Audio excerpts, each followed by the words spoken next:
So, I look back on, in my new book, I talk about the history of the U.S. bioweapons program. And from the beginning, the CIA was running the bioweapons program. Why? Because we didn't have a bioweapons program after World War II. And the CIA's first operation was called Operation Paperclip. And it was an operation to get all the bioweapons and nuclear and chemical scientists out of Germany and Japan, where they had an extensive bioweapons program. The Japanese had a horrendous program where they did live vivisections on 3,000 people. They killed them all during the operation, removing their infected organs while they were alive with no anesthesia. And these were horrible, horrible scientists.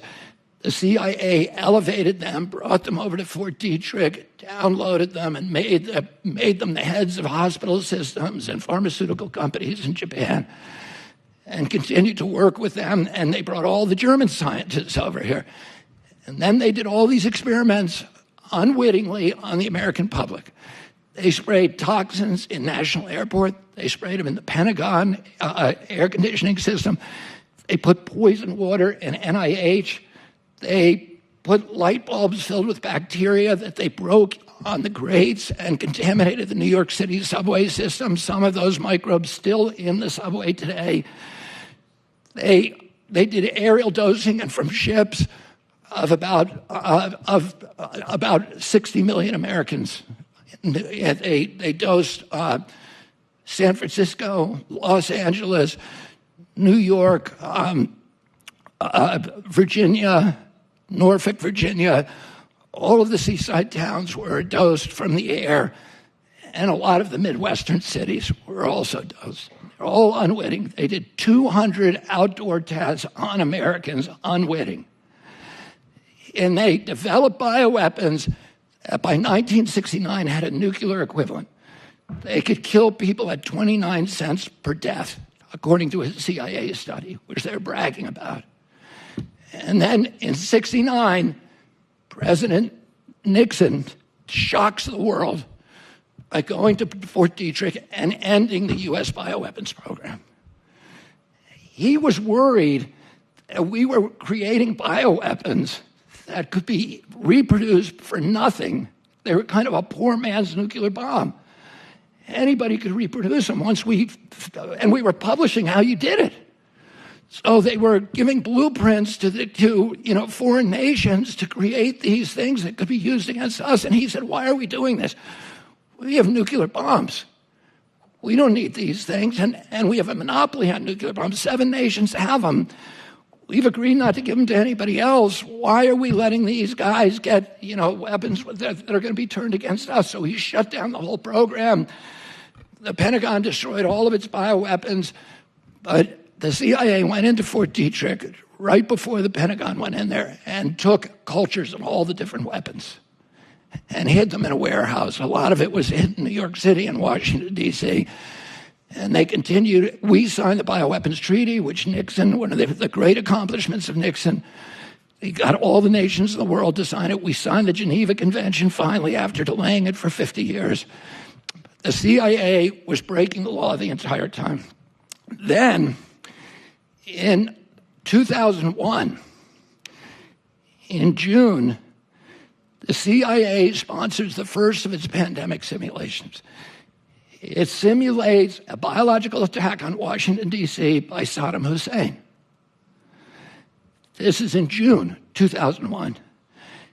That simulation got international press, and a lot of the CIA people, like Judith Miller from the New York Times, was promoting it, going around doing all the talk shows. It triggered 2 Senate hearings, one by Joe Biden's committee, and that hearing was in September 2001. What happened in September 2001? The 9/11. So that hearing was going on during 9/11. As soon as 9/11 happened, the neocons, which were working on all this stuff with the CIA, pulled out the Patriot Act, a 350-page statute from a shelf where it had been waiting for a while, and in 1 week said, we want to pass this in a week. There's only one member of Congress who read it, which was Dennis Kucinich, and he went crazy and said, you have no idea this is the end of American democracy if you do this. It allows the CIA to spy on Americans. One of the things the Patriot Act did is it did not get rid of the Geneva Convention or the bioweapons treaty, but it said no federal official can be prosecuted for violating those two statutes. So it reopened the bioweapons arms race globally.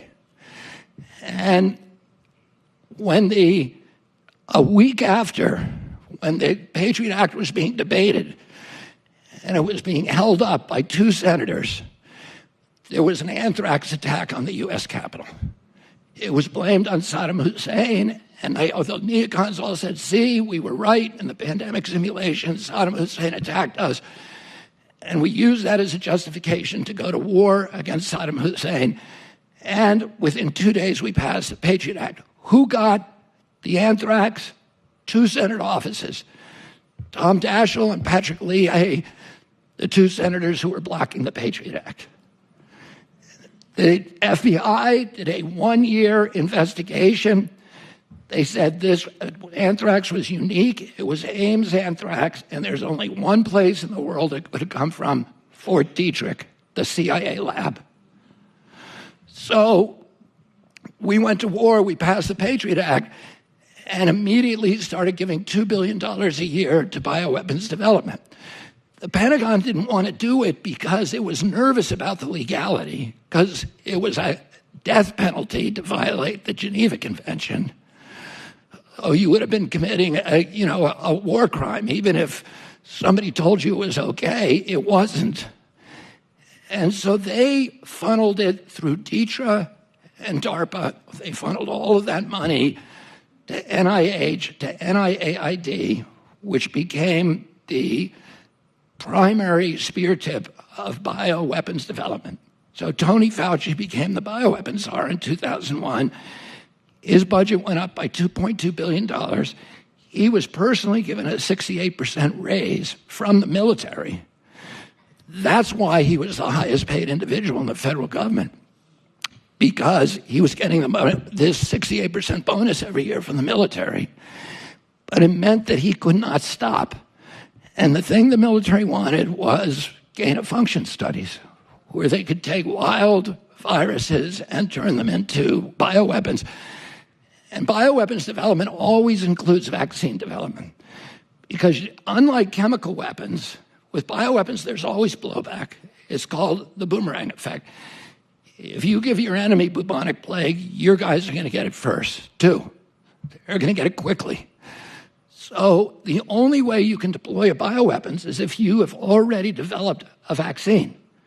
So the race is to develop a vaccine simultaneously with bioweapons, and then you can deploy the bioweapons, and your enemy will take a couple of years to develop the vaccine. And you can inoculate all of your team. So in 2014, 3 of Tony Fauci's bugs escaped from federal labs. And their escapes were public. And it caused a huge brouhaha. There were Senate hearings, and people were immensely upset. And 300 scientists wrote a petition to President Obama saying, you have to shut down Tony Fauci. He's going to cause a global pandemic. And Obama declared a moratorium and ordered Fauci to shut down the 18 studies he was then doing. As I show in my book, he didn't do it. He instead took that science and he moved it offshore to the Wuhan lab and to the Ukraine. And when he did that, he was not the only one who did it. Tony Fauci spent about $29 million on gain-of-function science in Wuhan. But the CIA spent over $100 million. And the military spent about that much too, about $64 million. And the CIA funneled the money, most of it through USAID. But the CIA, as we now know, was also running this organization called the EcoHealth Alliance, which Fauci was funneling his money through. It was like a laundromat where they funneled federal money so that their fingerprints would not be visible on those studies. And so that's important to understand now. Just to get to the final thing, in my book, and Tony Fauci, if any of you end up reading the book, that last chapter talks about all of these pandemic simulations.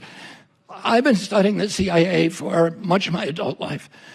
Because of my family's relationship, I wrote a book, which to me is my best book, American Values. And it is the story of my family's 60-year fistfight with the CIA, which began with my grandfather, Joseph Kennedy, who served on the Hoover Commission in 1955 and recommended the disbanding of the CIA's plans division. Its division that was fixing elections and assassinating leaders and all of that. So the CIA never forgave my family for that. And then when my uncle came in, after the Bay of Pigs, he fired the top three officials, Bissell and Cadell and Alan Dulles, who then made himself the head of the Warren Commission 3 years later. And when my uncle died, he told a reporter, "I'm glad the little shit is dead. He thought he was a god." And so I know a lot about the CIA. I've gotten their manuals. I paid over $1,000 to get these manuals because they're training manuals from MK Ultra, and MK stands for mind control, MK Naomi, MK Dietrich. It all came out of Fort Detrick and NIH, and then 150 colleges around our country where they were funding these studies. And if you look at what they do in these simulations, they're using all of these techniques that they developed in colleges, in college laboratories, social scientists and other scientists, medical scientists for years who were studying how do you control individual behavior but also mass behavior? How do you induce mass psychosis? How do you create Manchurian candidates? How do you do all these? They had all these colleges studying these, and how do you impose centralized foreign control on indigenous populations? By coming into a country, by using propaganda, by using fear, by sowing chaos, by destroying relationships, destroying faith in institutions, driving people apart, and creating chaos so they will invite in an authority who will give them peace and safety. And all of these mind control techniques are designed to accelerate that process. And they study the Stockholm Syndrome, for example. If you lock people, down, they become grateful to their captors. And they become angry at the people who criticize their captors. And they believe that the only way that they can escape this confinement is through total obedience and total compliance to their jailers. But one of the most interesting experiments was called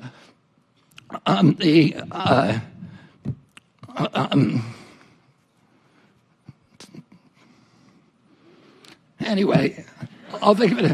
It was Milgram.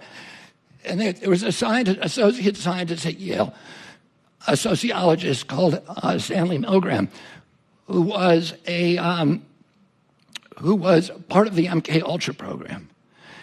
And he conducted this experiment where he recruited subjects from every walk of American life.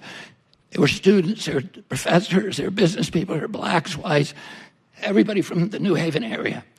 And he would put the subject in a chair at a table where there was a dial in front of them that they could administer an electric shock to a person who was tied in the chair in the next room, who they told was tied in a chair, but he was actually a Confederate of Milgram's. He was an actor.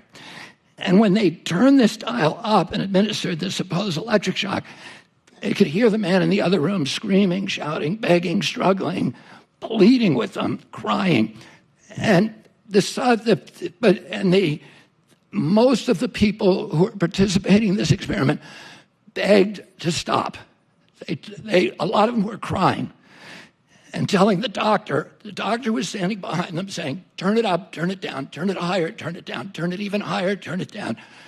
And 67% of them turned it up to 250 volts where it was marked potentially fatal. 67%. And you can go on Wikipedia and look this up. The Milgram experiment. But 33% of the people got up and walked out. And what Milgram said, that if you, for 67% of the people, if you have an authority figure that has some imprimatur of legitimacy, like a doctor's title, that 67% of people will take his orders, even if it means violating their most sacred values. They'll go against everything they believe in.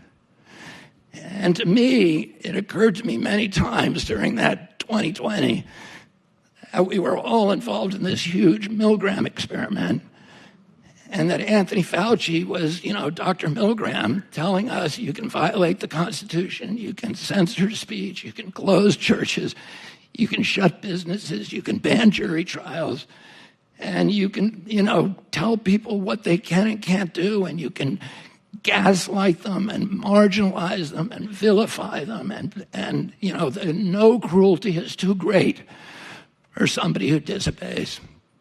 And what I would say to you is that 33% of the people walked out, and the people in this room are the 33% who wouldn't be told what to do. And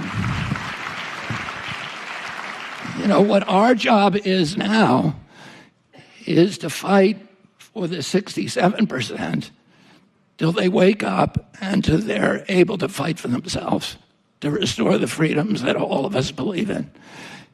And I'll leave you with 3 thoughts. One is that any power that government takes from the people, it will never return voluntarily. Number 2 rule, every power that government takes, it will ultimately abuse to the maximum extent possible. And number 3, nobody ever complied their way out of totalitarianism. The only thing we can do is resist. Thank you all very much. I just saw this from Wall Street Silver, and it's got 4.7 million views. So let's just start there. It says, his days are numbered, referencing me. They will make it look like an accident. He is likely correct. The CIA does this, and it is used for blackmailing their assets in high places to keep them in line. Hollywood actor Jim Caviezel says CIA operates world's biggest pedophile ring. Well, let me explain something to all of you in the world that think that I'm a little girl and I'm afraid of you. I'm not scared in the least bit. God brought me into Hollywood to become an actor. He asked me to do that. He was my intel officer, the greatest God, the only God. And he loved me enough to give me a purpose in my life because I was the lowest of the low at that time. And I would gladly trade my life to save these little ones because the screaming that I heard was so horrific. I can't sleep at night. At 3 a.m, for whatever reason, I can hear it. It is the fastest growing international crime network that the world has ever seen. It has already passed the illegal arms trade, and soon it's going to pass the drug trade. Because you can sell a bag of cocaine one time to a child 5 to 10 times a day. God's children are not for sale. How long have you been doing this? 12 years now. How many pedophiles you got? 288. How many kids you found? Timoteo, tú rescatas niños, ¿verdad? ¿Puedes ayudarme a encontrar a mi hermana? Te lo prometo. For Homeland Security, we can't go off rescuing Honduran kids in Colombia. Which means she'll disappear for good. Imagine walking into a room right now, seeing an empty bed. What we do? You quit your job and you go and rescue those kids. So at this moment, she could be a block down the road, or she could be at Moscow, Bangkok, LA. She's a major operator. It's all rebel territory. No one goes in. Not the army, not the police, not us. What if this was your daughter? There's no Marine unit coming. You're on your own. This job tears you to pieces. And this is my one chance to put those pieces back together. When God tells you what to do,